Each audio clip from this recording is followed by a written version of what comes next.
Jadi pada hari ini kita buat rakaman secara langsung dan boleh diikuti seluruh dunia.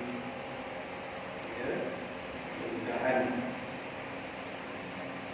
ilmu pada hari ini mendapat barokah.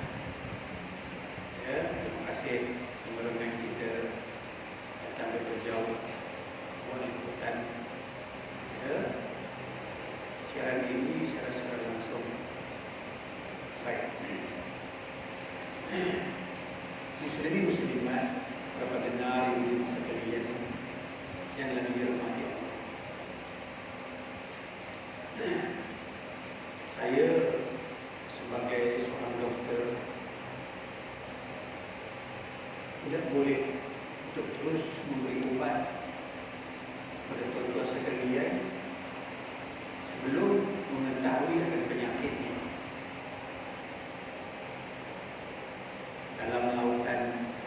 Dalamnya lautan juga begitu, tetapi dalamnya ilmu masing-masing tak dapat saya buka. Jadi pada hari ini, apakah ilmu yang tuan-tuan nak belajar?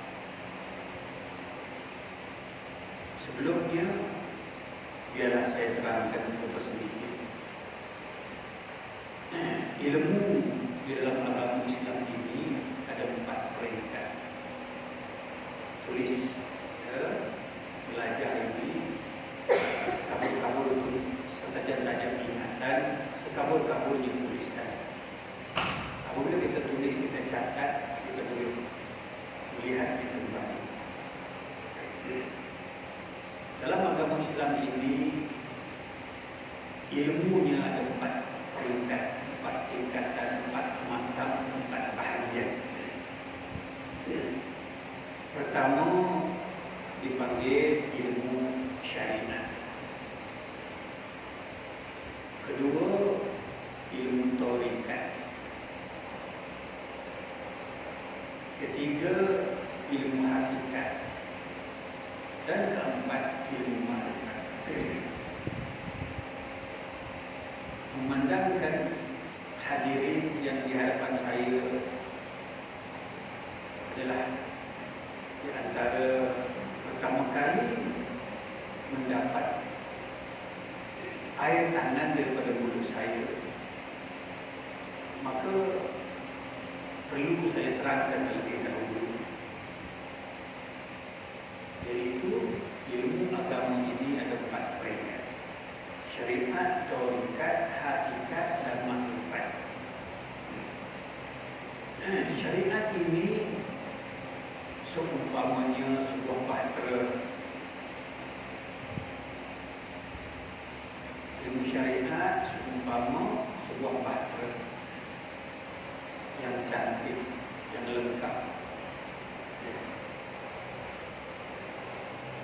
Kemudian ilmu taurikat ini seumpamanya pelayarannya kapal. Pelayaran kapal di atas permukaannya lautan. Adapun perumpamaan ilmu hakikat, yaitu seumpama kita terjun ke dalam lautan mencari mutiara. Adapun perumpamaan ilmu ma'rifat, yaitu mendapat mutiara dibawa pulang ke rumah masing-masing. Ilmu agama Islam ada 4 peringkat: syariat, taurikat, hakikat, dan ma'rifat. Syariat yaitu bahtera umpamanya, taurikat umpamanya pelayaran di atas lautan, di permukaan air. Hakikat umpamanya kita menyelam ke dalam lautan mencari mutiara. Ma'rifat artinya mendapat mutiara. Inilah perumpamaan tingkatan pelajaran. Muslimin muslimat, para pendengar yang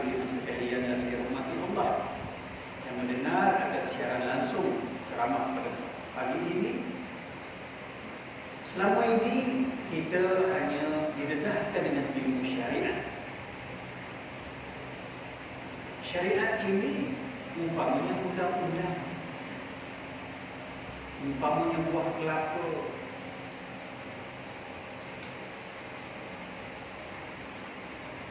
umpamanya kulit. Kita selama ini belajar ilmu syariat, ilmu kulit. 4 ilmu itu dibahagi lagi kepada 2. Syariat dan tarekat dipanggil ilmu syariat. Tulis. Syariat dan tarekat dipanggil ilmu syariat. Hakikat dan makrifat dipanggil ilmu hakikat. Jadi 4 bahagian itu terbahagi pada 2, yaitu syariat dan hakikat. Syariat ini ilmunya kulit, hakikat itu ilmunya isi. Jadi muslim-muslimat, para pendengar ilmu sekalian, selama ini kita hanya didedahkan dengan ilmu syariat. Apa ilmu syariat? Ilmu sah, batal, haram. Ya. Ilmu syariat ini ilmunya kulit. Buat ini haram, buat ini halal. Ya, buat ini batal sembahyang. Ya, ini sahnya solat. Hukum hakam. Jadi sampai bila? Sampai bila kita nak belajar ilmu syariat ini? Sah, batal, haram, halal. Sampai bila? Sedangkan ilmu ada 4 peringkat. Sampai bila kita nak duduk pada ilmu syariat ini? Dengan tajwidnya, macam pendek. Ya. Sampai bila? Sedangkan perkara ini telah kita belajar daripada sekolah tadika lagi. Sekarang kita sudah berumur lingkaran 50 tahun lebih. Apakah masih kita nak belajar ilmu syariat? Bilakah masanya untuk kita belajar ilmu hakikat? Syariat, tarekat, hakikat, makrifat terbahagi lagi kepada 2. Syariat, tarekat itu syariat, hakikat, makrifat itu hakikat. Syariat itu kulit, syariat itu kulit, hakikat itu isi. Selama ini kita belajar kulitnya.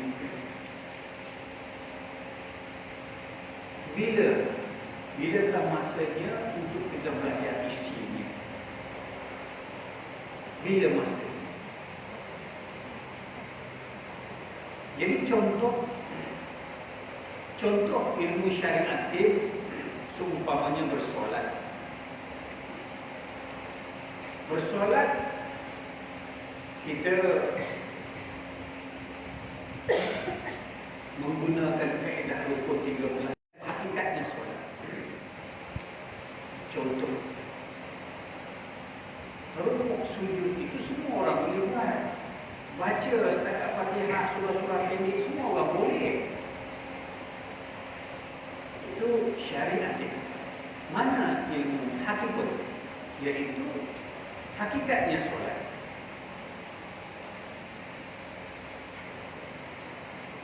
Mana isinya, rohnya solat? Kalau ilmu syariat kita berdiri dengan kaki. Bagaimana kalau kita tidak ada kaki? Sedangkan kita wajib berdiri. Dengan apa anda kita berdiri kalau kaki kita tidak ada? Sebab ini rukun. Rukun 13 tak boleh kita tinggal. Kalau ilmu syariat boleh kita tinggalkan. Tak boleh berdiri, kita duduk. Tak boleh duduk, boleh kita baring. Itu ilmu kulitnya. Ilmu isi biarpun kaki kita tudung, kaki kita patah, kita tak ada kaki sekalipun kita kena berdiri. Nak berdiri dengan apa? Nah, ini perbezaan antara ilmu syariat dengan ilmu hakikat. Perbezaan antara ilmu kulit dengan ilmu isi. Saya selalu mendengar ada ceramah-ceramah sahabat-sahabat kita. Dia melarang belajar ilmu hakikat. Dia melarang mengajar belajar ilmu makrifat. Katanya belum sampai masanya untuk belajar hakikat makrifat. Jika belum sampai masanya, bila masanya kita nak belajar ilmu hakikat dan makrifat? Bila?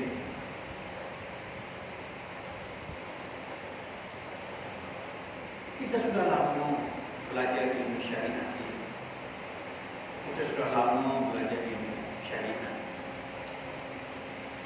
Bila masanya kita nak belajar ilmu hakikat? Contohnya dalam solat. Jikalau ilmu syariat hanya angkat tangan mengucap Allahu Akbar, sudah cukup. Sudah cukup. Tetapi jikalau kita tingkatkan pengajian kita kepada ilmu hakikat, kita bukan sahaja mengangkat takbir, bukan sahaja menyebut Allahu Akbar. Ya, ilmu hakikat dalam masa dikatakan Allahu Akbar itu di mana? Di mana ingatan kita nak didudukkan?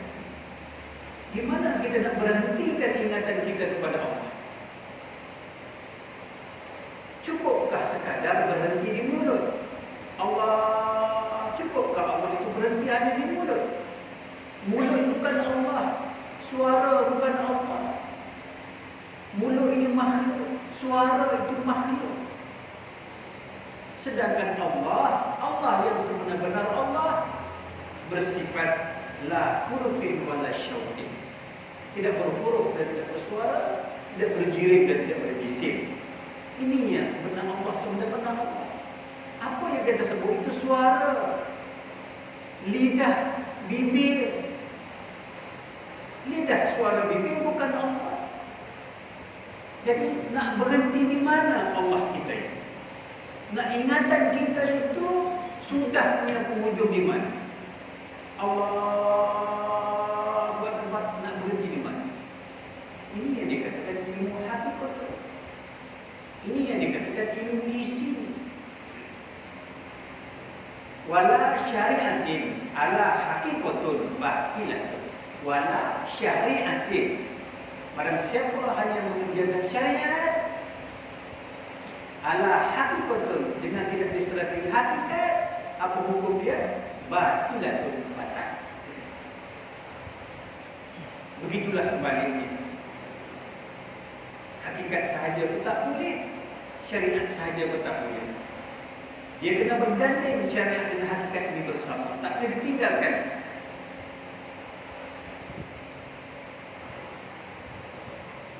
Tetapi kita sekarang ini hanya melayani akan ilmu syariat. Tak pernah tuan-tuan melayani ilmu hakikat. Ingat, wala syariatin ala hakikatun batilatun. Barang siapa buat syariat tidak ada hakikat, itu batal. Syariatnya mengangkat takbir Allahu Akbar, benar. Benar, itu syariat ini. Tetapi ilmu hakikatun di mana nak letak? Takbir kita tu Allah, isinya. Tadi kulitnya, kulit pakai tangan, pakai mulut. Kulitnya pakai tangan dan pakai mulut untuk bertakbir. Tetapi isinya, hakikatnya, di mana jatuh?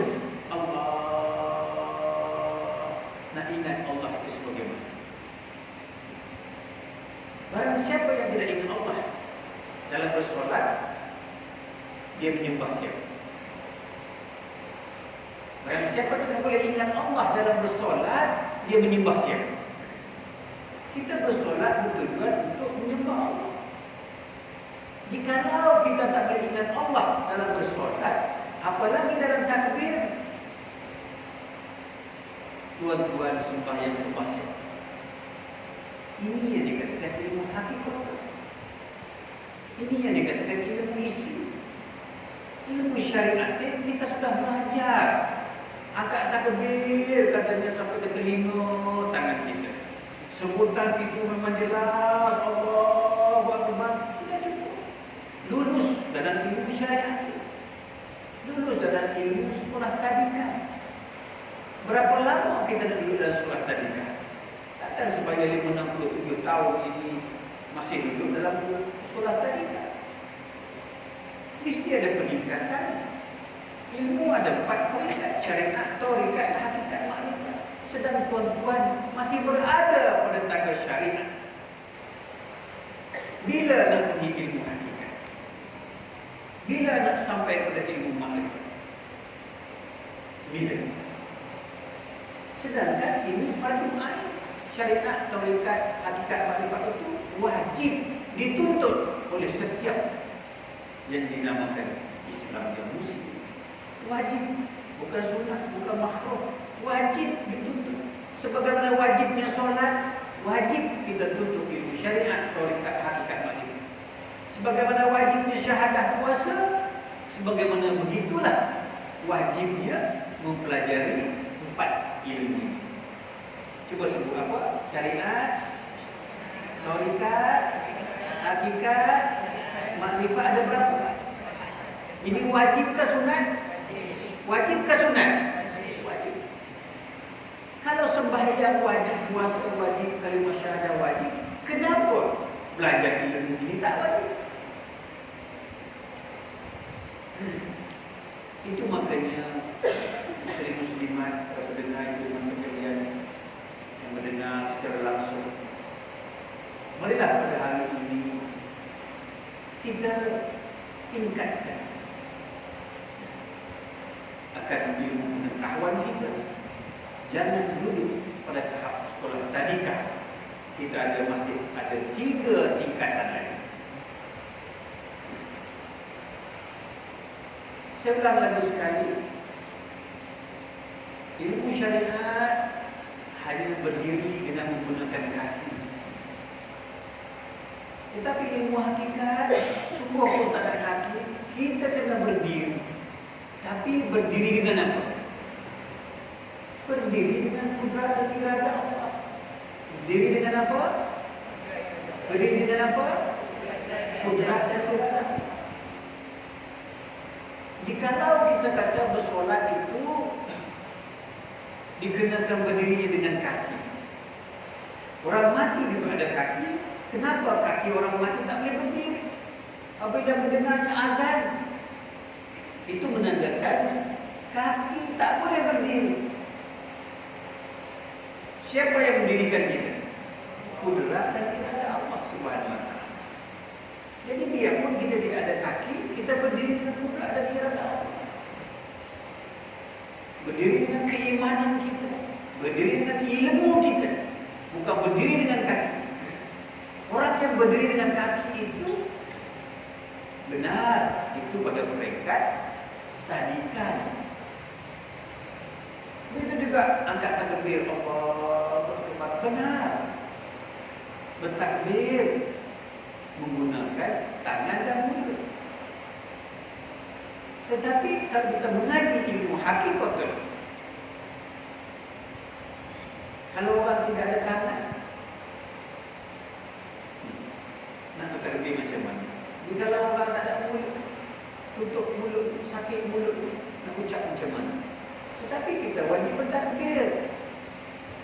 Wajib kita bertakbir. Macam mana takbir?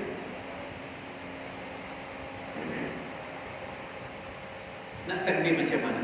Mulut terkunci, tangan pulung. Tetapi rukun Islam tak ada, rukun solat tak boleh tinggal.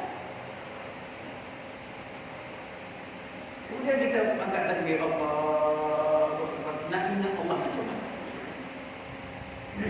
Ini yang mustahab.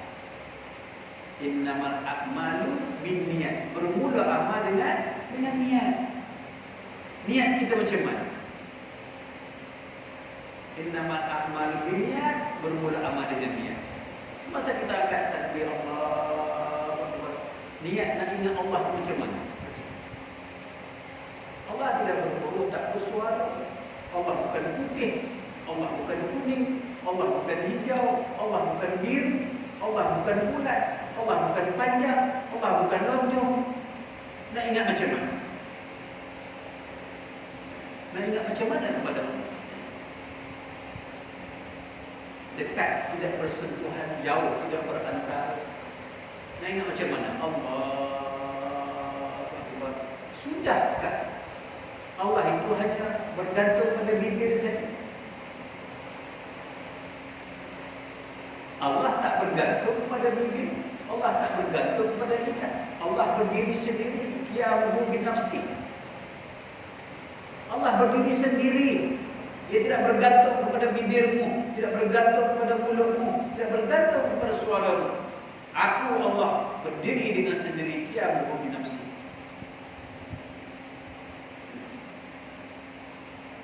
Jadi nak ingat Allah macam mana? Yang kita sebut itu mulut, yang kita bunyikan suara.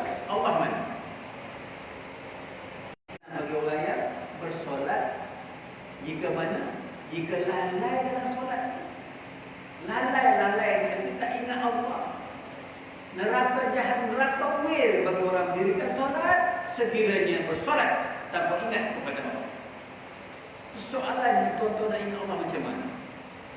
Kalau tuan-tuan tak ingat Allah dalam bersolat, tempatnya di mana? Tempatnya di mana?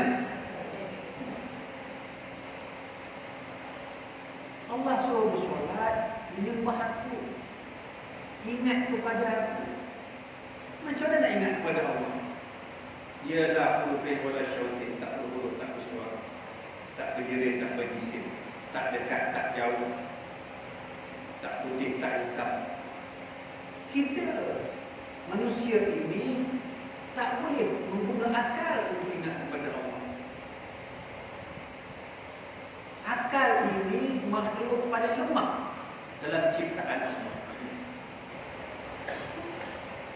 Tak boleh kita bergantung kepada akal untuk ingat kepada Allah, kerana akal ini makhluk paling lemah. Kita tengah buat kira-kira, kita dah lupa kepada Allah. Kita menjawab salam, kita dah lupa kepada Allah. Kita makan makanan yang enak, kita lupa kepada Allah. Kenapa? Kita ingat Allah dengan akal. Tak mampu untuk kita menggunakan akal untuk ingat kepada Allah. Jadi kita nak guna kuasa apa untuk ingat kepada Allah? Allah tidak bergantung kepada akal. Kalau Allah bergantung kepada akal, lemahlah Allah itu. Kalau orang yang hilang akal, apakah Allah itu tidak ada? Jadi pergantungan untuk ingat kepada Allah itu untuk guna apa? Kita tak boleh bergantung kepada mulut, tak boleh bergantung kepada suara, tak boleh bergantung kepada tangan, tak boleh bergantung kepada akal. Akal kita ini makhluk yang paling lemah. Mana mungkin boleh sampai ke tahap ingat kepada Allah? Kita sedang berzikir, subhanallah, subhanallah, subhanallah, subhanallah. Bukan datang, assalamualaikum Pak Haji, waalaikumsalam. Apakah kita ingat kepada Allah? Kita telah lupa. Itu makanya ingatan kepada Allah tidak bergantung kepada buat tasbih, tak bergantung kepada suara. Habis bergantung kepada Allah. Bergantung kepada Allah. Itu makanya ini yang dikatakan ilmu hakikat. Ini yang dikatakan ilmu isi. Pelajaran ilmu isi, ilmu hakikat dunia. Tuan-tuan muslim-muslimat para pendengar yang dimasa kalian, tidak ada diajar di Universiti Azhar, tidak ada diajar di Mesir, di Arab. Melainkan ilmu-ilmu seperti ini diajar melalui talaki, mulut ke mulut daripada guru-guru. talaki, iaitu daripada mulut ke mulut guru kepada anak murid. Itu makanya carilah peningkatan ilmu kita. Jangan hanya duduk dalam ilmu syariat. Kita belajar syariat, jangan tinggal. Tetapi jangan selamanya duduk dalam sekolah talikan. Tingkatkan ilmu pengetahuan kita. Contohnya tadi, nak ingat Allah macam mana?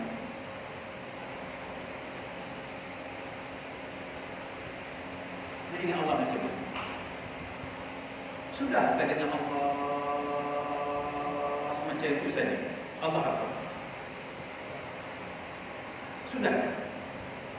Kalau tuan-tuan tak boleh ingat Allah di dalam akad takut bila kita dalam sekurang-kurangnya, nak ingat masa bila, nak ingat bila, nak ingat lepas solat. Itu dia kata niat itu yang penting. Innamal a'malu binniyat. Niat itu nak ingat Allah macam mana? Allah.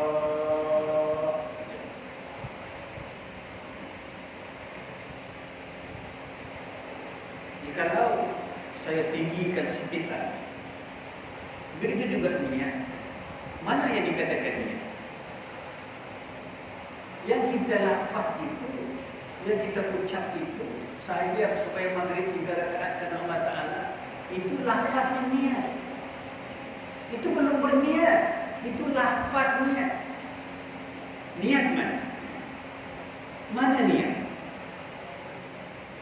Saja supaya maghrib 3 rakaat, saja supaya subuh 2 rakaat, itu lafaznya niat. Niat mana? Seumpamanya aku nak supaya maghrib 3 rakaat, nak cerita kepada siapa? Nak cerita kepada Allah. Sebelum kita datang itu, Allah dah tahu dah kita dah sembahyang maghrib 3 rakaat. Kita datang nak sembahyang zuhur 4 rakaat, Allah dah tahu dah kita nak sembahyang zuhur 4 rakaat. Jadi pada syariatnya kita sebut sahaja sembahyang maghrib 3 rakaat, itu wajib kena sebut. Jangan tak sebut. Itu syariatnya, kulitnya, mana isi. Itu makanya syariat dengan hakikat ini berbeza. Syariat sudah lulus. Syariat sudah lulus. Tetapi mana rohnya niat itu? Mana niat? Sekadar kita nak cerita supaya maghrib 3 rakaat. Sebelum tu rumah, Allah dah tahu dah kamu nak sembahyang maghrib 3 rakaat. Sebelum kamu duduk rumah, Allah dah tahu dah kamu nak sembahyang zuhur 4 rakaat. Apakah kita ingat Allah itu lupa? Allah tak lupa. Ini dikatakan peringkat syariat dengan peringkat hakikat. Peringkat syariat, ya, kita niat pakai mulut. Tetapi ilmu hakikat mana dikatakan niat? Mana dikatakan niat? Mana dikatakan niat? Sedangkan wajib ini innamal a'malu binniyat, bermula amal dengan niat. Dan niat macam mana? Itu kita sebut lafaznya niat. Niat mana? Sekadar lafaz, ya. Itu syariat dia. Allah dah tahu dah kepada sembahyang, kamu tak usah ceritalah kepada aku sembahyang maghrib 3 rakaat. Aku yang perintahkan kau sembahyang maghrib 3 rakaat. Aku juga tahu ini masa zuhur. Kenapa kita nak cerita balik? Itu niatnya syariat. Kan kita ada dua ilmu. Syariatin ada apa? Ada hakikat. Niat macam mana? Begitu dia katakan Allah, nak ingat Allah macam mana? Nak berhenti ke perkataan Allah itu di mana letak? Letak di mana? Parkingnya. Nak kata letak di hati. Hati ini boleh tukar ganti dengan sami belu, dengan siap, boleh. Derma, donation hati boleh. Masakan hati orang kafir boleh ingat kepada Allah? Betul tak boleh tukar hati? Macam ananda kita Sultan Johor dulu pergi tukar hati dengan orang Cina di Cina kan. Jadi balik macam mana hati orang Cina boleh ingat kepada Allah?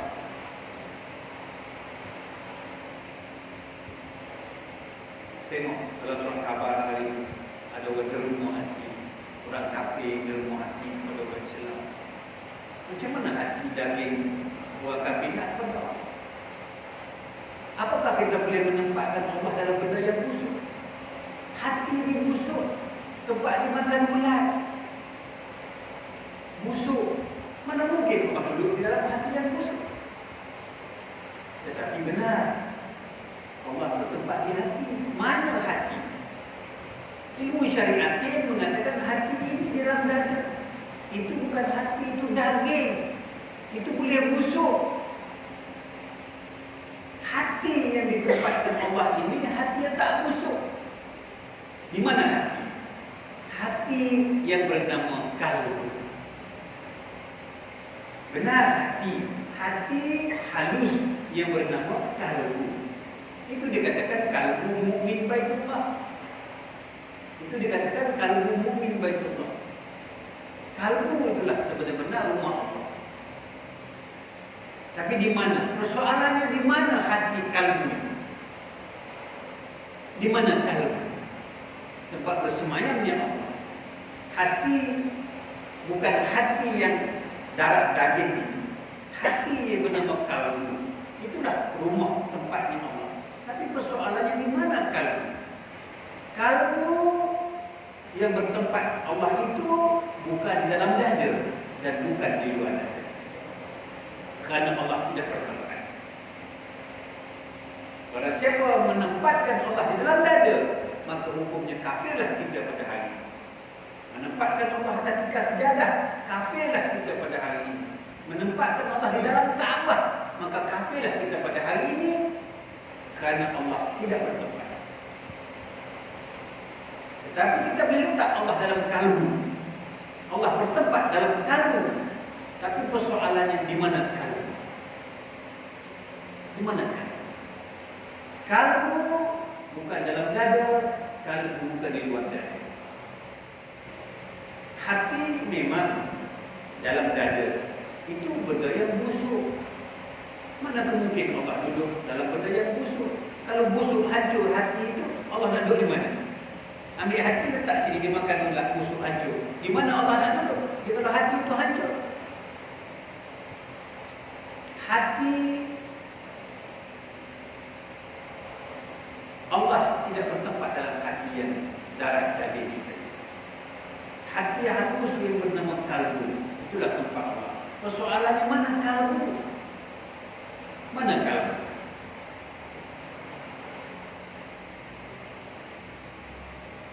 Itulah muslimat para pendengar rumah sekalian, ini baru mukadimah.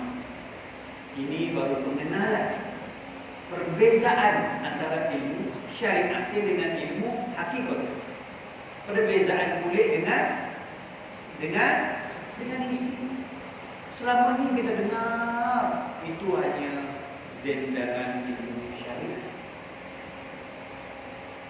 Mana ilmu hakikat? Nak lafaz niat macam mana?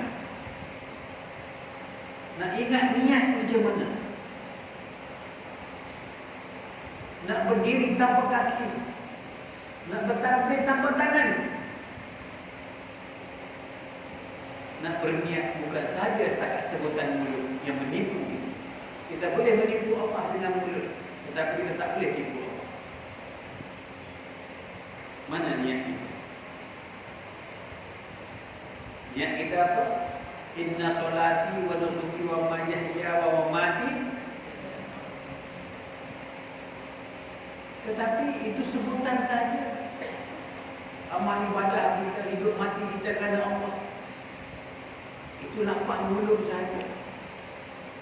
Kalau kita kata kerana Allah, apakah tuan-tuan sudah mengenal Allah? Kalau kita tak mengenal Allah, bagaimana mungkin kita kata kerana Allah?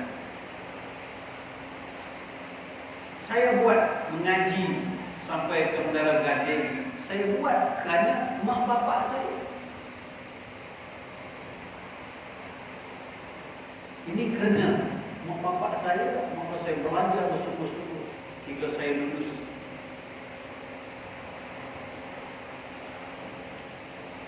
Ada kenanya. Sebab saya kenal mak bapak saya. Tetapi kalau kita kata amal ibadah kita, hidup mati kita kerana Allah, apakah tuan-tuan sudah mengenal Allah? Jadi kalau tidak mengenal Allah, bagaimana mungkin boleh kata kerana Allah? Melainkan dusta daripada mulut.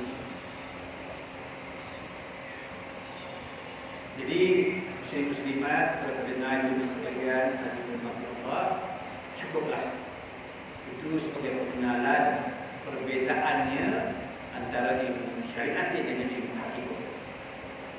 Adapun marilah sedikit saya sentuh bab air sembahyang, air wudu pada hari ini. Mudah-mudahan dapat juga tuan-tuan bawa balik akan ilmunya. Tadi hanya sebagai pengenalan saja. Ya, bagaimana nak niat kita tak ajar pun. Bagaimana cara nak ingat Allah kita tak ajar pun. Bagaimana nak mengenal Allah kita tak ajar pun. Ya, kerana pelajaran ini bukannya pelajaran 2 jam. Bukan pelajarannya 1 jam setengah. Pelajaran sebegini orang dulu belajar 30 tahun. Ya, mana mungkin kita dapat belajar dalam masa 1 jam setengah. Kita tinggalkan dulu. Hanya itu sebagai pengenalan perbezaan antara ilmu syariat dengan ilmu itu. Baik, saya ingin memberi satu ilmu pada hari ini, yaitu ilmu berwudu, ilmu bersuci, ilmu ambil air sembahyang. Boleh? Boleh tidak? Nak ke tidak? Baik. Muslimin muslimat, para pendengar yang berbahagia sekalian, sebelum kita bersolat, adalah kita terlebih dulu ada air wudu. Biarpun berwudu ini tidak ada dalam rukun 13, tetapi ianya wajib sebelum bersolat. Baik. Ilmu syariatin berwudu itu dengan menggunakan air paip, air sungai, air hujan, air kolam. Menyucinya setakat siku sampai buku lali sahaja. Benar tidak? Benar tidak? Ini ilmu syariatin. Berwudu dalam ilmu syariatin hanya setakat siku dan buku lali sahaja. Luluslah ilmu syariatin kita, ilmu fiqh kita. Lulus. Tetapi ilmu hakikat belum lulus. Sebab apa belum lulus? Maksud berwudu artinya suci zahir dan batin. Berwudu ini artinya menyucikan zahir dan batin. Kaki berwudu menyuci apa? Zahir dan batin. Itu arti berwudu. Sedangkan wudu kita dalam ilmu fiqh, dalam ilmu syariat, usah nak kata cuci batin, cuci zahir pun tak lepas. Kita nak menghadap Allah ini kena cuci zahir dan batin. Tetapi apa yang kita buat sekarang, ilmu tadika kita ini, cuci hanya setakat siku, setakat bulan saja, kepala ujung saja. Apakah dikatakan zahir dan batin? Berwudu ini artinya menyucikan diri zahir dan batin. Tetapi sayangnya kita berwudu, usahakan nak cuci batin, cuci zahir pun tak lepas, tak habis, tak sempurna. Cuci setakat siku saja. Tempat lain, apakah Allah tak nampak? Apakah Allah tak nampak tempat lain? nampak bukan? Kenapa tuan-tuan tak cuci? Itulah perbandingannya ilmu syariat dengan ilmu hakikat. Ilmu syariat mulus, air cukup polanya, ya, kita cuci tangan, cuci mulut, cuci muka sampai ke kaki, bersih. Tapi kalau saya pernah menghadap Allah dengan ilmu hakikat belum lulus. Kalau saya pernah menghadap Allah dengan ilmu hakikat mesti suci zahir dan batin. Persoalannya macam mana nak cuci batin sedangkan zahir pun belum lepas. Inilah tuan-tuan kena ambil fikir. Kena ambil fikir dengan mendalam. Selama ini kita hanya mendengar ilmu tarikat, mendengar ilmunya fiqh, ilmunya syariat. Tetapi ingat, pelajaran ilmu itu ada berapa bahagian?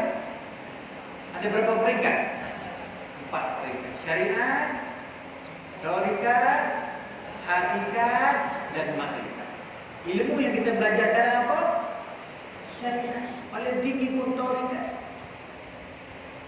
Syariat itu bahtera kapal layar. Tarikat itu belayar di permukaan lautan. Kalau setakat syariat dan tarikat, setakat kapal dengan pelayaran, boleh tak mutiara? Boleh dapat tak mutiara? Mutiara ini kena menyelam. Menyelam ke dalam lautan itu dipanggil ilmu hakikat. Pegang mutiara itu dipanggil ilmu makrifat. Syariat itu kapal, tarikat itu belayar di permukaan lautan, hakikat itu menyelam, makrifat itu genggamnya mutiara. Jadi selama ini kita ada kapal belayar di permukaan lautan, belayar di permukaan lautan. Dapat tak mutiara? Dapat tak mutiara? Tak dapat. Itu makanya mengaji ini ilmunya ada 4 peringkat. Ini wajib, sebagaimana wajibnya solat, sebagaimana wajib kalimah syahadat puasa. Wajib menuntut ilmu ini. Kenapa tuan-tuan abaikan? Jadi pergilah kita pada hari ini kepada ilmu hakikat. Mana hakikat yang berwujud? Jadi muslim-muslimat, para pendengar yang masa kalian, semasa caranya begini. Nak dengar tidak? Berikan perhatian. Tengok mulut saya ini supaya ilmu itu berkesan. Ya. Ilmu syariat sebagaimana kita ambil di baik macam biasa. Ini kita tingkatkan lagi. Semasa kita cucur air di tangan, semasa kita basahkan tangan kita ini, niat ke dalam hati pada peringkat permulaan. Niat dalam hati, ya Allah ya Tuhan, aku nak mengembalikan sifat tangan aku ini kepada Allah Subhanahu wa taala. Aku nak menyerah kembali tanganku ini kepada-Mu ya Allah. Tangan ini bukan milik aku, tangan ini milik-Mu ya Allah. Maka pada hari ini aku nak serahkan kembali tangan aku ini kepada-Mu ya Allah. Bersih tak tangan? Bersih tidak? Bermakna kita buat syariat itu dengan hakikat. Cuci dengan air biasa syariatnya, campur dengan ilmu hakikat. Artinya kiasan kita cucur tangan, basuh tangan itu artinya kita serah tangan kepada Allah Subhanahu wa taala. Tangan milik siapa? Maka kita kembalikan semula tangan kita kepada Allah. Cuci tidak? Kita basuh muka, cuci mata, cuci telinga, cuci mulut, cuci semua anggota kepala. Arti apa?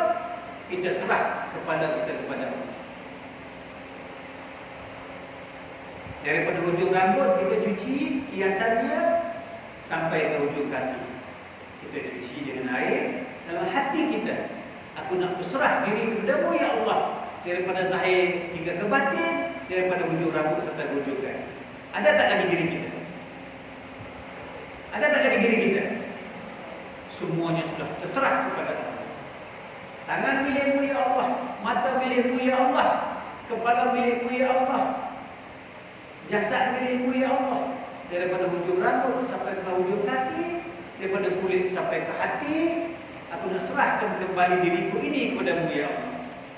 Cuci tak zahir dan batin? Cuci. Kalau tadi kita cuci zahir sahaja.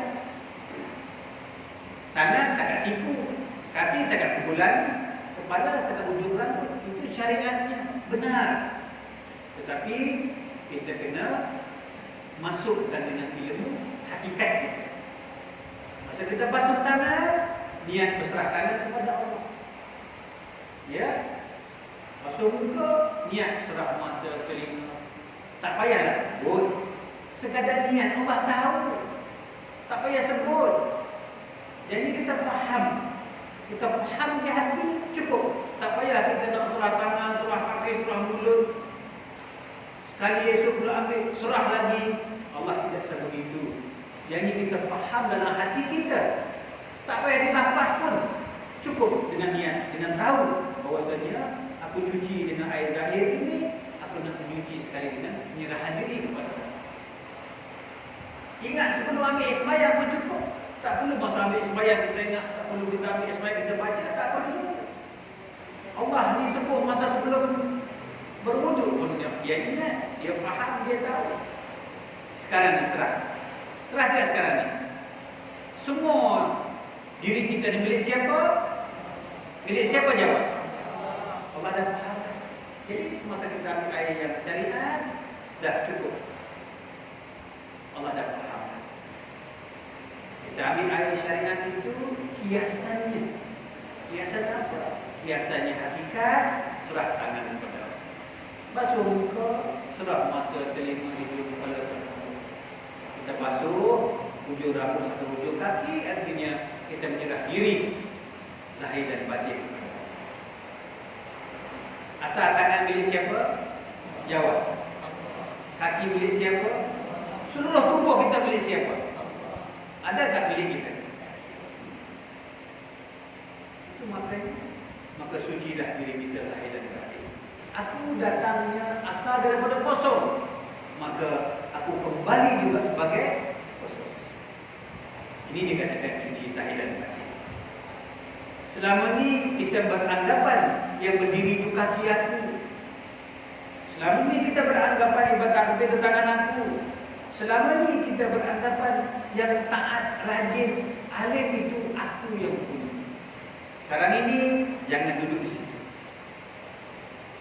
Boleh tak kita berdiri sendiri solat tanpanya kudrat dan iradah Allah?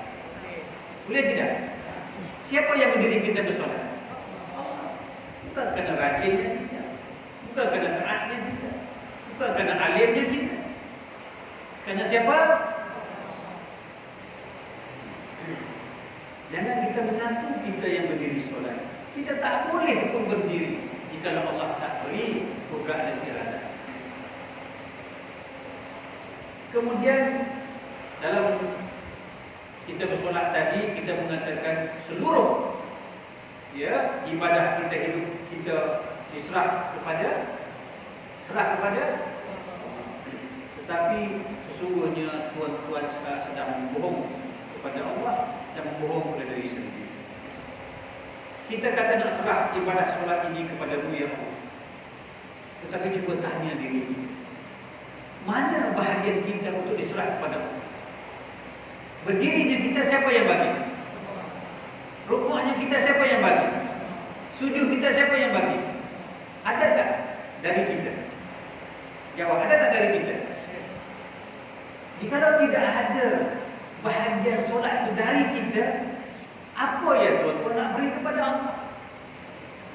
Nak serah apa kepada Allah? Kita kata, ya Allah ya Tuhan, amal ibadah aku, hidup mati aku ini untuk siapa? Untuk Allah. Artinya kita nak serah solat kita kepada Allah. Kita nak serah solat kita kepada Allah. Persoalannya, mana bahagian solat yang hendak kita serah kepada Allah? Mana? Mana bahagian solat daripada kita untuk serah kepada Allah? Mana? Ada tak dari kita? Solat itu ada tak darinya kita? Berdiri, siapa yang bagi kita berdiri? Rukuk siapa bagi? Sujud siapa bagi? Seluruh solat itu siapa yang bagi kepada kita? Mana bahagian kita? Ada tidak? Tapi macam mana tuan-tuan kata nak menyerahkan amal ibadah solat itu kepada Allah? Di situ pun sudah sanggup. Di situ pun sudah sanggup. Mana kita membohong kepada Allah. Kita boleh menipu seluruh Johor, seluruh Perak, seluruh Kelantan. Tapi kita tak boleh tipu Allah. Nak serah apa? Berdiri, aku yang bagi kepada kau. Makanya kau boleh berdiri. Rukuk sujud, aku yang beri kepada kau. Maka kau boleh rukuk dan sujud. Ingatan kita kepada Allah pun bukan daripada akal fikiran. Yang memberi ingatkan engkau kepada aku, Allah, adalah daripada aku sendiri. Aku yang beri ingatan kau kepada aku. Baru kita boleh ingat. Kita tak boleh ingat kepada Allah jika Allah tak mendatangkan ingatan itu kepada kita. Boleh tak kita ingat Allah jika Allah tak bagi ingat? Tak boleh. Itu makanya kita tak boleh ingat Allah dengan akal. Kita hanya boleh ingat Allah dengan Allah. Allah yang beri ingatan kita. Baru kita boleh ingat kepada Allah. Tengok orang bila ada akal atau tak. Boleh tak ingat? Kerana Allah tak beri ingatan. Begitu juga kita. Itu makanya jangan kita mendusta. Ini solat aku untuk beri kepada kau ya Allah. Bila yang kau punya? Mana yang kau punya? Nak serah kepada aku. Memang sudah hak aku. Berdiri memang hak aku. Kenapa kau nak serah kepada aku? Rukuk sujud memang hak aku beri kepada kau. Kenapa kau nak serah balik kepada aku? Memang hak aku itu. Tetapi aku mau hak engkau kepada aku itu mana? Hak engkau kepada aku itu mana? Ini yang aku tuntut. Kau sudah berjanji bukan? Nak serahkan amal ibadah kau hidup dan mati kau kepada aku. Persoalannya mana bahagian kau untuk aku kata? Itu makanya belajarlah ilmu ini dengan bersungguh-sungguh. Jangan sahaja kita tertidur dengan ilmu syariat ini. Masih ada 3 tingkatan ilmu lagi. Syariat sebut. Tarekat, hakikat, makrifat. Ada berapa tingkatan? Sekarang ni kita sedang belajar tingkatan berapa? Dulunya tuan-tuan belajar tingkatan berapa? Bukan tingkatan sekolah tadika. Belum tingkatan. Na'udzubillah. Maka ini wajib ke sunat ilmu ini? Wajib. Kenapa tuan-tuan tak belajar? Kenapa tak belajar? Kalau dah tahu wajib, kenapa tak belajar? Solat tak boleh tinggal. Wajib. Ambil ilmu ni wajib ke sunat? Kenapa tuan-tuan tinggal? Kenapa ditinggal? Dah tahu wajib, kenapa tinggal? Itu makanya saya tak boleh nak menyalahkan tuan-tuan kerana tuan-tuan tidak ada guru yang menunjuk ajar ilmu.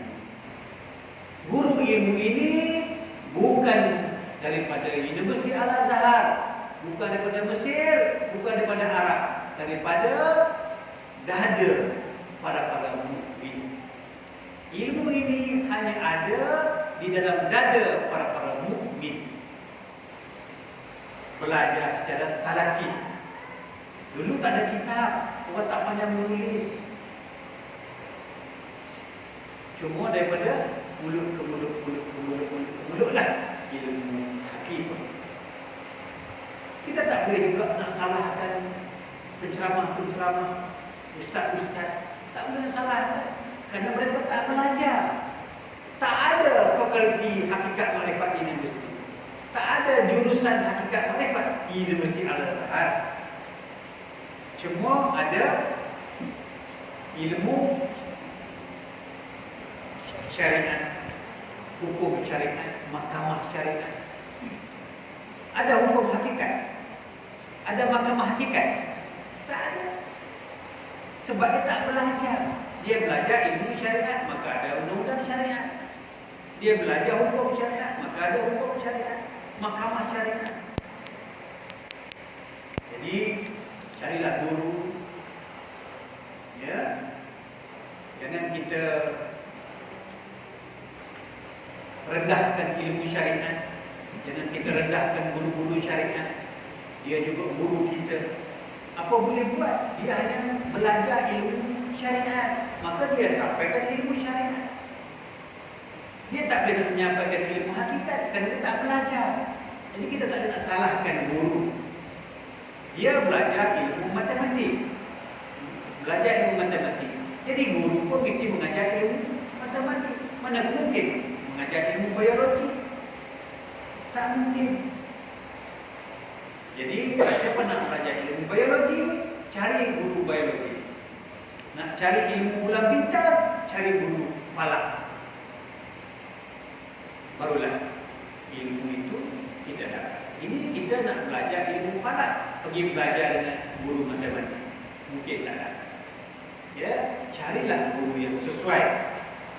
Syariat ada gurunya, tarekat ada gurunya, hakikat juga ada gurunya. Cuma tuan-tuan yang tak dapat nak menilai.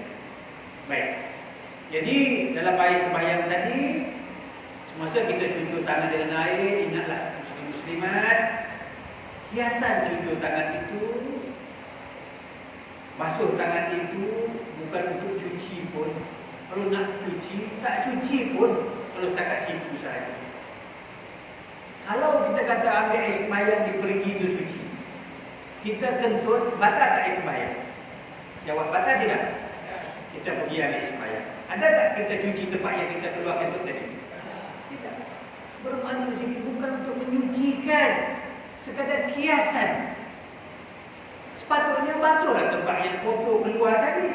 Kenapa tak dibasuh tempat yang kotor? Dicuci sini. Sedangkan ini dah bersih. Pergi nak sembahyang Allah, kentut lagi. Pergi lagi, cuci lagi tempat yang dah bersih.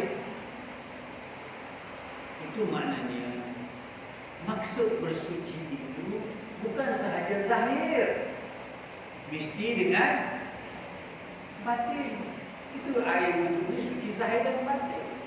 Baik, sekarang ini kita serah semua diri kita kepada Allah, termasuk darah daging, termasuk najis kita kepada Allah. Ada tak lagi diri kita? Suci tidak? Suci zahir dan batin. Begitu juga saya nak ajar pada hari ini, semasa kita nazak. Semasa kita nazak nak mati dah, jangan fikir anak isteri, jangan fikir harta, jangan fikir hukum hakam dah. Ya, semasa itu hendaklah kita ingat akan sebagaimana ambil air wudu tadi, bersuci diri. Ya Allah ya Tuhan, dulu aku datang ke sini dengan tangan kosong. Tak ada percakapan aku semasa itu. Aku tak boleh bergerak semasa itu, ya Allah. Aku tak nampak semasa itu, ya Allah.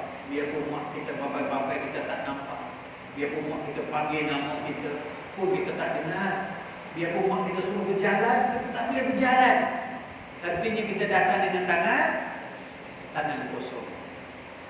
Aku datang dengan tangan kosong, ya Allah. Aku datang tidak ada harta, ya Allah. Aku datang tidak ada anak isteri, ya Allah. Aku datang tidak ada kudrat, ya Allah. Maka pada hari ini sampailah masanya aku ingin mengembalikan diri zahir dan batinku sebagaimana aku datang dulu. Ambillah balik, ya Allah, zahir dan batin ini mudah-mudahan, ya Allah. Ambillah balik anak isteriku, ya Allah. Ambillah balik hartaku, ya Allah. Ambillah diriku, ya Allah. Jadi barang siapa boleh balik secara begini, insya-Allah dalam kubur esok, insya-Allah akan terlepas siksanya kubur. Malaikat nak datang tanya tangan. Sesungguhnya sedari alam dunia aku serahkan tangan aku kepada Allah. Jadi malaikat mana lagi nak tanya tangan kita? Tangan kita sudah tak ada milik aku, semuanya sudah milik Allah. Berani tak malaikat tanya milik Allah? Berani tak malaikat mengatakan tanya milik Allah? Kecuali kita balik dengan Maryam binti Yusuf, Salmah binti Ahmad, dia tanya. Tetapi jika kita balik dengan tangan kosong, daripada Allah aku datang, kepada Allah lah aku kembali. Inna lillahi wa inna ilaihi raji'un. Maka kita mati besok, mati dalam suci bersih. Apa lagi yang malaikat nak tanya? Harta. Daripada dunia lagi kau serah kepada Allah. Anak isteri kau, apa kau guna masa ke dunia? Daripada dunia kau serah kepada Allah. Tangan kau, apa kau guna masa ke dunia? Daripada dunia. Daripada dunia kau guna tangan kau untuk apa? Kita sudah serah tangan kita kepada Allah dari dunia lagi. Maka insya-Allah bila kita sampai berserah diri kepada Allah, insya-Allah dalam kubur esok kita terlepas daripada soal kubur. Insya-Allah kita akan berjumpa Allah dengan tanpa hisab. Ya, jenazah esok ingat, ya Allah ya Tuhan, kekuatan ibadah yang aku lakukan semasa hayat aku pun datang daripada siapa? Daripada Allah yang bagi. Bukan aku minta. Bukan hak aku solat. Bukan hak aku untuk puasa. Bukan hak aku yang pergi haji. Melainkan pemberianmu ya Allah. Jadi aku balik juga. Aku nak serah kembali haji kepada Engkau ya Allah. Serah kembalikan solat kepadamu ya Allah. Serah kembalikan puasaku kepadamu ya Allah. Aku datang tanpa puasa, tanpa solat, tanpa haji. Kalaupun aku haji, kalaupun aku beribadah, haji dan ibadah aku itu siapa yang bagi? Siapa yang bagi? Milik siapa ibadah kita? Milik siapa ibadah kita? Maka aku ingin kembalikan diri itu zahir dan batin kepada Allah.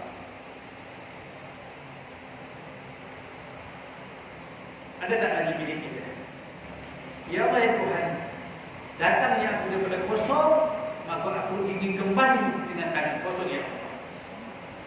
Ambillah anak istriku ya Allah, ambillah hartaku ya Allah, ambillah pangkat aku ya Allah, ambillah kekuatanku ya Allah, ambillah pandangan aku ya Allah, ambillah diriku ya Allah. Segala-galanya milikmu ya Allah. Hanya aku tahu ingin menghadapmu ya Allah.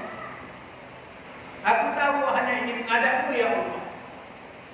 Syurga juga pemberianmu. Aku tak berhajat kepada syurga. Aku berhajat kepada Tuhan ampunya syurga yaitu Allah. Aku tak berhajat kepada pahala. Aku berhajat kepada Tuhan yang ampunya pahala yaitu Allah. Ya aku tahu, aku mahu Engkau saja ya Allah. Ya Allah, ya Allah. Maka disitulah insya-Allah mati kita dalam mati yang begini. Ya. Jam sudah menunjukkan pukul 11 ya. Ada lagi mungkin 15 minit. Saya izinkan tuan-tuan dan puan mengumpulkan apa-apa soalan yang terbuku di hati selama ini, tanyalah. Tanya yang berat, tanya yang tinggi, tanya yang dalam. Jangan tanya ilmu fiqh, kerana kita sudah lama dah belajar ilmu fiqh daripada sekolah tadika lagi. Tanyalah soalan yang paling berat, paling tinggi, paling besar, paling dalam.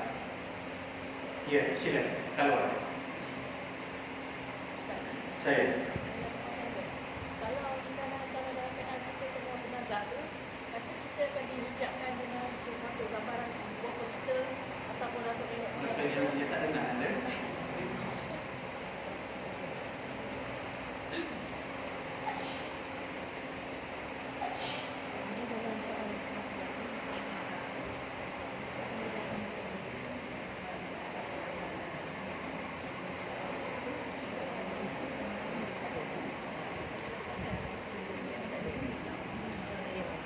Baik, terima kasih anda. Pertanyaannya seperti ini. Masa kita nazar besok, bermacam-macam orang datang mengaku, ya, ibu bapa kita datang, guru kita datang. Sedangkan datang itu jin syaitan iblis. Dia boleh berupa berapa pakai betul. Dia boleh berupa mak kita, boleh. Berupa guru kita, boleh. Kita jangan terpedaya. Senang saja. Jin syaitan iblis tak boleh berupa diri kita sendiri. Jadi masa kita nazak besok, ini yang dikatakan pintu kita. Ini yang dikatakan sarung kita. Kita tak boleh ikut mak kita ke apa kita. Kita bukan tahu mak kita betul ke tidak. Ikutlah rupa diri kita sendiri. Itulah pintu kita, itulah sarung kita. Kita ikut rupa diri kita sendiri. Tak ada jin syaitan iblis boleh berupa diri kita dan boleh berupa Muhammad Rasul. Dua perkara saja syaitan tak boleh berupa, iaitu Muhammad Rasulullah dengan kita. Tapi kita nak ikut Nabi Muhammad pun kita tak pernah kenal Nabi kita. Simpan di tepi dulu. Kita ikut wajah kita. Ya, mana wajah kita? Mana wajah kita? Muslim-muslimat, para pendengar yang berkhidmat sekalian dan dirahmati Allah yang mengikuti ceramah secara langsung, wajah kita bukannya raut muka. Raut muka ini boleh berubah. Bila aksiden lain jadinya, bila ada panau lain jadinya, bila kita kena jemur panah lain jadinya. Tua lain, muda lain, berubah-ubah. Mana kita tahu kita rupa mana yang datang. Dulu kita kurus, sekarang kita gemuk. Kawan sekolah kita pun tak kenal dah kita. Jadi nak ikut rupa yang mana? Ini persoalannya pula. Memang ikut rupa kita, wajah kita, wajah yang mana? Bukan wajah yang kulit ini. Ini boleh berubah. Actually hidung tak ada. Tiba-tiba datang ada hidung. Mana kita nak ikut? Itu makanya kita kena mengenal diri kita. Mana diri kita? Mana diri kita sebenarnya diri mana? Diri bukan tubuh. Diri bukan jasad. Mana diri kita? Nah, diri inilah, rupa wajah diri inilah yang hendak kita ikut. Tetapi bukannya diri rupa paras yang ada di dalam depan cermin. Rupa diri sebenar-benar diri kita. Itu makanya kita nak mengenal diri. Barulah semasa nazak itu datang diri kita. Tidak berubah. Dan syaitan iblis pun tak akan boleh menyerupainya. Tak bertukar. Itu maka kita kena mengenal diri. Man arafa nafsahu faqad arafa rabbahu, arafa rabbahu fasada jasad. Barang siapa mengenal diri, kenal Allah. Barang siapa mengenal Allah, binasalah jasad. Man arafa nafsahu, barang siapa mengenal diri, faqad arafa rabbahu, maka tuan-tuan akan mengenal Allah. Jadi kita kena mengenal diri. Tapi mana diri? Diri bukan tubuh, bukan jasad, bukan badan, bukan anggota. Jadi rupa mana yang kita nak ikut masa nazak? Rupa diri sendiri. Rupa apa? Sebut rupa diri sendiri. Tetapi persoalannya, mana rupa diri sendiri? Kena belajar ya. Sebelum kita mati, kita kena belajar. Ini ilmu mati, ilmu penyudah, ilmu penghabisan. Ilmu syariat itu ilmu tadika, ilmu permulaan. Pakai sifir 2 kali 2 bulan. Kita sekarang bukan lagi pakai sifir. Dah tahu dah kaki meja ni 4. Kenapa dibilang lagi 4? Ini artinya tahap ilmu. Tapi kalau tadika dah meja 4, dia bilang lagi 1, 2, 3, 4 cikgu.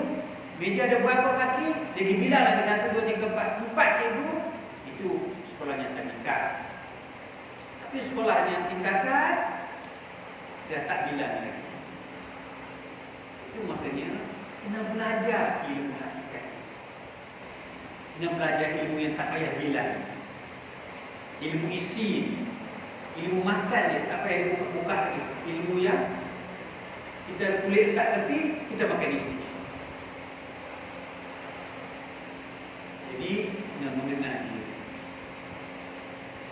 Solat ikut mana yang dikatakan sebenarnya solat. Yang kita buat ni perbuatan solat. Perbuatan solat yang kita buat ini. Mana solat? Roh perbuatan solat itulah solat. Tetapi mana roh solat itu? Hakikat solat itu mana? Yang kita berdiri rukuk sujud itu perbuatan. Perbuatannya solat. Budak kecil pun boleh buat. Bangsa asing pun boleh buat setakat perbuatan. Tapi mana yang dikatakan solat? Mana solat? Mana yang dikatakan solat?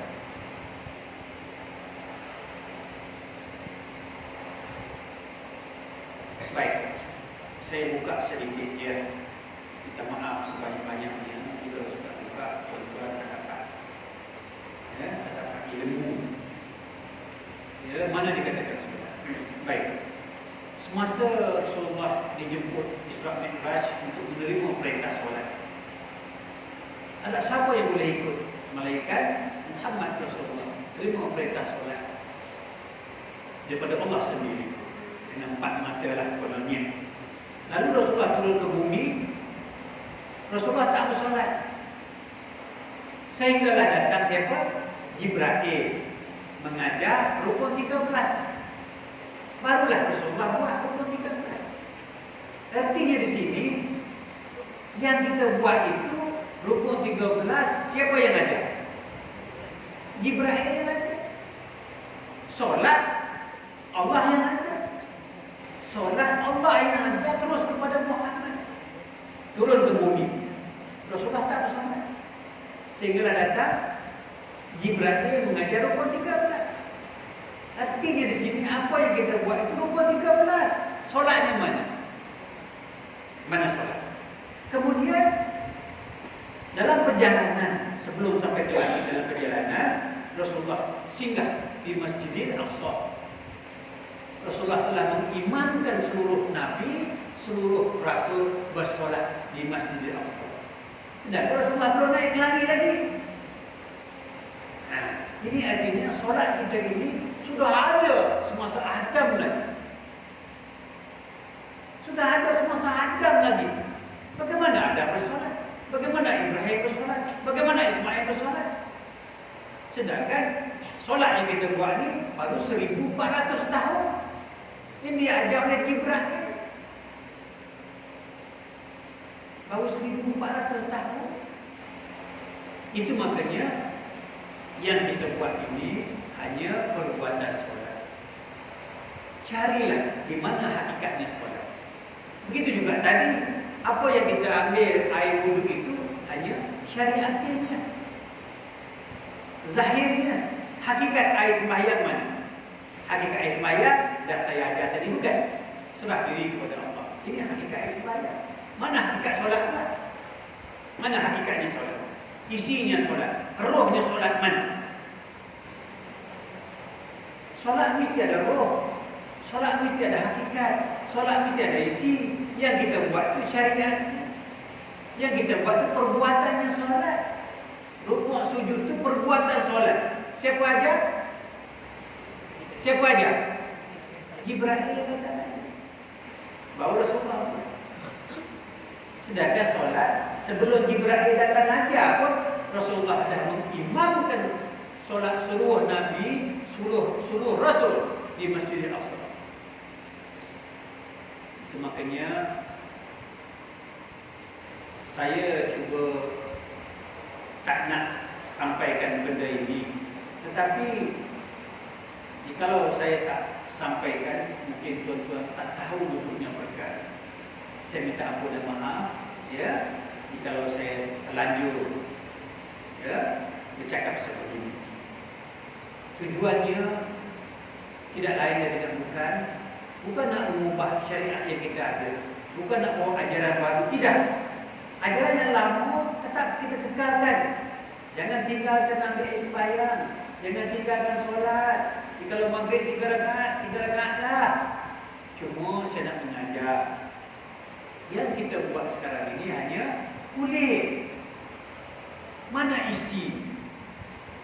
Yang kita buat sekarang ini syariatin, mana hakikatnya?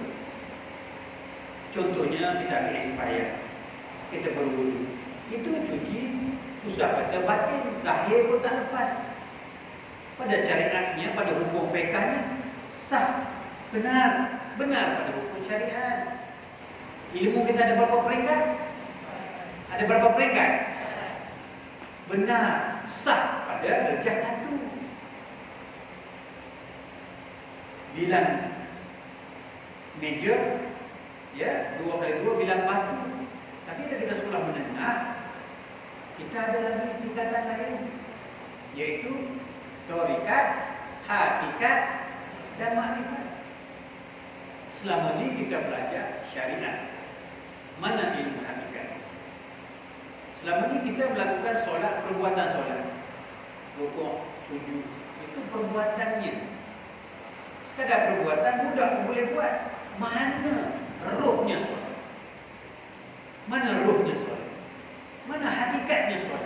Mana isinya solat? Mana?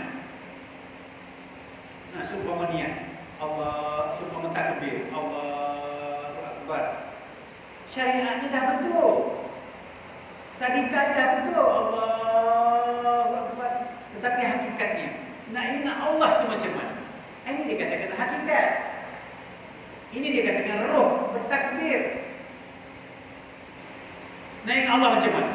Allahu Akbar. Sudah jadi mana? Hakikat solat, hakikat takbir itu mana? Yang kita sebut itu syariatnya. Angkat tangan, suara dengan mulut, Allahu Akbar. Dah lulus, dah betul dah. Cukup, jangan diubah lagi. Ya, tetapi hakikatnya takbir itu nak ingat macam mana pada Allah. Nah, biru bukan Allah, putih bukan Allah, panjang bukan Allah, pendek bukan Allah. Ingat Allah macam mana? Allah. Sudah Allah itu hanya letak di mulut. Sudah Allah itu hanya letak di suara. Allah bukan mulut, Allah bukan suara. Allah bukan ingat daripada akal. Akal tak boleh ingat kepada Allah jika Allah sendiri yang tak mendatangkan ingatan itu kepada akal. Akal tak boleh ingat. Jadi macam mana nak ingat kepada Allah? Tanpa mulut, tanpa suara, tanpa akal, tanpa tangan. Macam mana ingat kepada Allah? Nak ingat Allah macam mana? Tak payah pakai mulut, tak payah pakai tangan, tak payah pakai otak. Macam mana ingat kepada Allah? Tengok pokok, tengok binatang, semua ingat kepada Allah itu. Sedang berzikir kepada Allah, betul tidak? Ada tak ada mulut? Ada suara tidak? Ini yang kita nak cari. Tengok pokok binatang sedang berzikir kepada Allah, sedang ingat kepada Allah. Tapi tak pakai mulut pun, tak pakai suara pun, tak pakai akal pun dia tidak ada orang. Itu dikatakan hakikatnya takbiratul ihram. Allahu Akbar. Nak jatuh ingatan kita kepada Allah itu diletak di mana? Nak berhenti Allah itu di mana?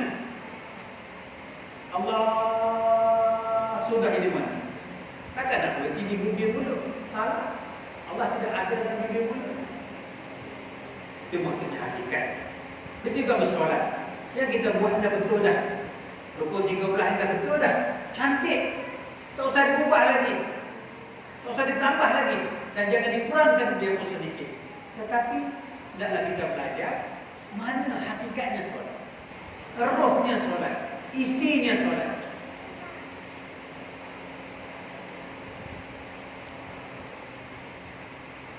Jadi masa pun ada lagi 5 minit. Ada satu pertanyaan.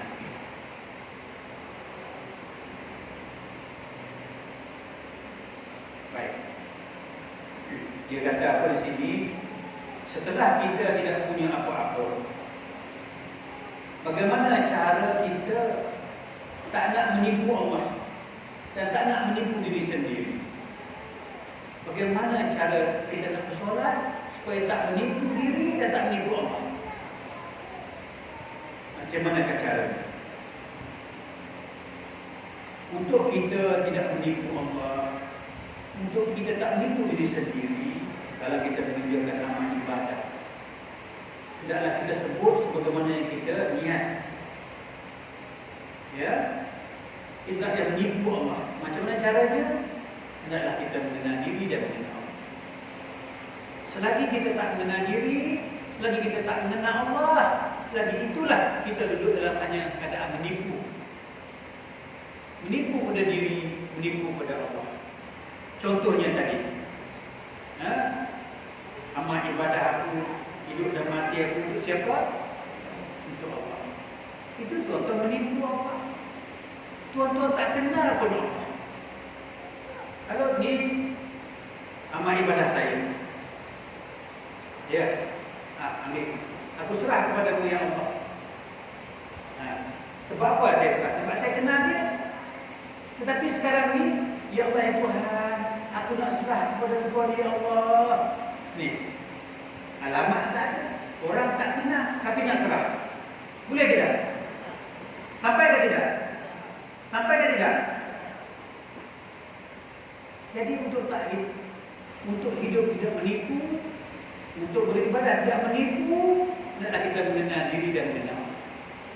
Barulah kiriman kita ini sampai kepada Allah.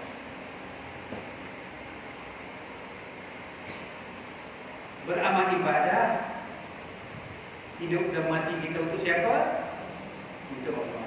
Tetapi mana Allah? Pernahkah kita mengenal Allah untuk serahkan ibadah kita ini? Dan serah ibadah, pernahkah kita kenal Allah?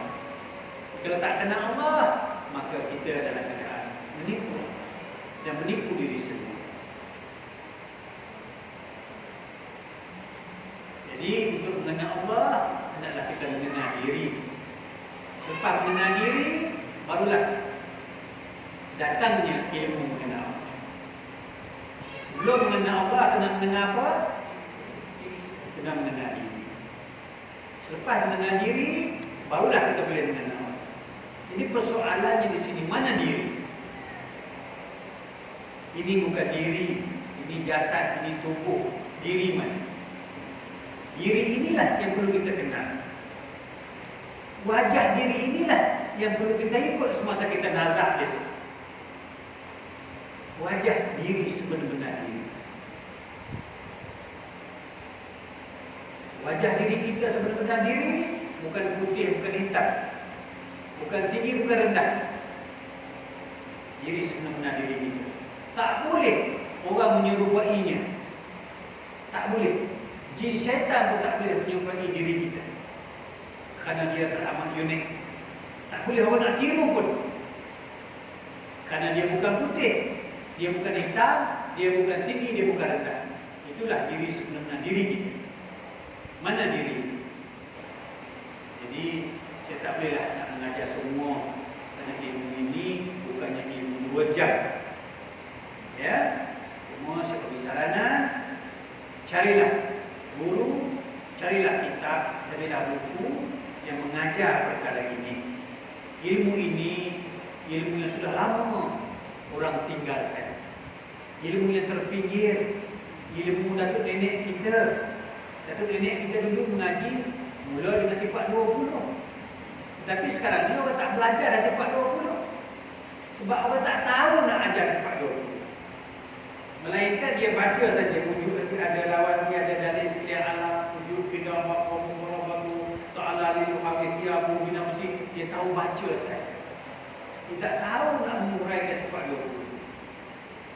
Maka orang-orang sekarang jauh daripada ilmu mengenal diri, jauh daripada ilmu mengenal Allah, jauh daripada ilmu mengajar hakikat solat, hakikat bersyahadat.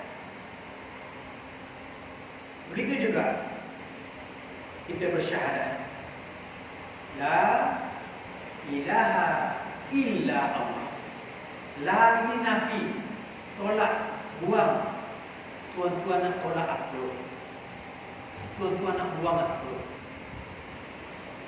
Ilaha isbat, kita ambil balik apa yang kita buang. Persoalannya di sini, nak ambil macam mana buang pun tak tahu. Barang siapa bersyahadah tidak tahu nafi dan isbat, maka syahadah dia seumpama burung gium semata. Jadi barang siapa sebenarnya nak bersyahadah, mesti tahu nafi dan isbat. Jadi kalau sekadar lafaz sahaja, benar pada ilmu syariat ini, lepas pada ilmu fiqhnya. Tapi pada ilmu hakikat belum lepas. Tak usah kita menipu Allah. Allah tahu apa kan isi hati. Nak serah apa kepada Allah. Nafi. Nak buang apa? Nak tolak apa? Nak buang diri. Diri masih ada. Nak buang dunia. Dunia masih kita pijak. Nak buang alam. Kita masih itu atas alam. Nak buang apa? Nak nafi apa? Jadi kalau tuan-tuan semua tak tahu nafi dan isbat, apa artinya tuan-tuan bersyahadat? Melainkan seumpama burung tiup semata. Burung tiup boleh tak bersyahadat? Jawab boleh tidak? tahu tak nafi isbat dia? Burung tahu tak nafi isbat? Tak tahu. Kita tahu tak nafi dan isbat? Tahu tidak? Tak tahu. Sama dengan burung. Jadi sebelum kita meninggal dunia, kita kena belajar. Jangan saja sebut. Sebut itu lulus pada ilmu fiqh, lulus pada ilmu syariat. Kita ada 3 lagi tingkatan ilmu. Syariat, tarekat, hakikat, makrifat. Kita ada 3 tangga lagi. Jadi nafi dan isbat ini jangan kita abaikan. Jangan kita abaikan. Barulah kita katakan sebenar-benar bersyahadat. Jadi kalau kita tak nak menipu Allah, tak nak menipu diri, kena mengenal diri dan mengenal Allah. Baik, itu saja. Masa pun sudah jam pukul 11. Boleh kita berhenti di sini ya. Jadi muslim-muslimat, para pendengar sekalian, ingat pesan saya. Dalam mengaji ilmu ini, jangan tinggal sunnah dan Al-Quran. Jangan kita beralih dengan sunnah dan Al-Quran. Sebagaimana sunnah ajar, sebegitulah. Kita ini ahli sunnah wal jamaah. Biarpun ahli lain itu benar, tapi kita tak belajar.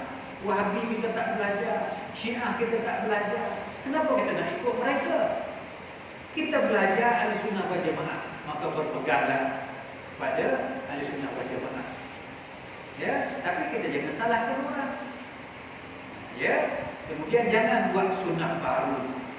Kita mesti ikut sunnah dan Al-Quran. Sebagaimana kalau niat sebegitulah, ambil sembahyang sebegitulah, solat sebegitulah. Yang ditambah. Cuma kita kena mendalami. Ya, syariat artinya apa? Tarekat artinya pelayaran di permukaan air. Hakikat artinya apa? Menyelam, mencari mutiara. Makrifat itu mendapat mutiara. Sekarang ini kita sedang paling tinggi pun berlayar di permukaan lautan. Mudah-mudahan suatu hari kita boleh menyelam dan satu hari kita boleh mendapat mutiara, insya-Allah. Ya. Jadi nak cari guru teramat payah guru sebegini. Jadi ada dikasih sekalian pasal berhajat untuk mendalami ilmu ini, ada kitab dan ada bukunya. Saya bawa kerana saya naik kapal terbang tadi pukul 7 daripada Kuala Lumpur, pukul 8 sampai di sini. Tak boleh nak bawa banyak. Ya. Cuma saya bawa 7-8 biji saja sekadar saya boleh bimbing. Ya, pada siapa ada rezeki, jumpalah Mama Jah. Kalau tak ada duit pun tak apa, ambil dulu bayar kemudian. Ini ilmu Allah. Ya, bacalah. Tapi ini mudah-mudahan ya, insya-Allah kita semua berjumpa di jannah. Ya, masa akhirat esok. Jangan lupa, kita nak nazak besok, biarpun tak sempat mengenali, tak sempat mengenal Allah, ingat pesan saya, serah diri kepada Allah. Jikalau aku tak sempat mengenal Kau, ya Allah, apa boleh buat? Aku bukan sengaja, aku tidak diberikan hidayah ini. Yang penting kita serah zahir dan batin kepada siapa punya milik, siapa punya diri kita ini. Selama-lamanya milik. Wabillahi taufiq wal hidayah. Wassalamualaikum warahmatullahi wabarakatuh. Tidak ada tolong ambil kitab dalam kereta. Cuma terahat ada 7-8 biji sahaja. Kitab ini